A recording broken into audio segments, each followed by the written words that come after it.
अस्सलाम वालेकुम वरहमतुल्लाहि वबरकातुह। क़िबला मुफ्ती साहब, मिजाज कैसे हैं? ठीक हैं आप?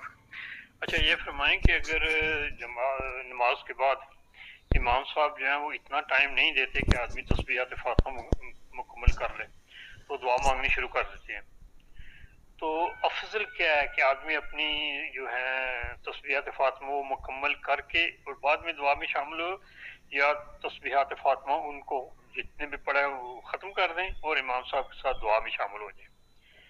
क्योंकि दुआ तो आदमी इंफरादी तौर पर भी मांग सकता है ना, तो इसमें ये ना ज़रा मुकम्मल रहनुमाई फरमाएं कि अगर इमाम साहब ने दुआ शुरू कर ली है और आपने अपना तस्बीहात फातिमा भी शुरू की हैं, तो आदमी क्या करे और अफजल क्या है इसमें?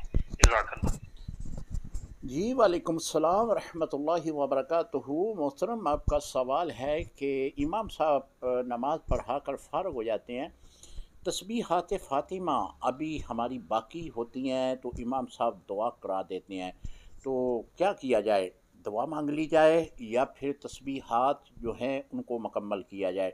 जी मोहतरम, जब इमाम साहब दुआ मांगेंगे तो उसके साथ ही आप भी दुआ मांगें, क्योंकि इज्तिमाई दुआ जो होती है ये कबूलियत का सबब बनती है। बहुत सारे ऐसे नमाजी भी होंगे कि जिनके कहने पर अल्लाह ताला उनकी दुआ को कबूल कर लेता है। तो इस सूरत में जब आप भी दुआ मांगेंगे तो इज्तिमाई सूरत में आमीन कहा जाएगा, तो अल्लाह रब्बुल इज़्ज़त जो है वो दुआ को कबूल फरमा लेता है।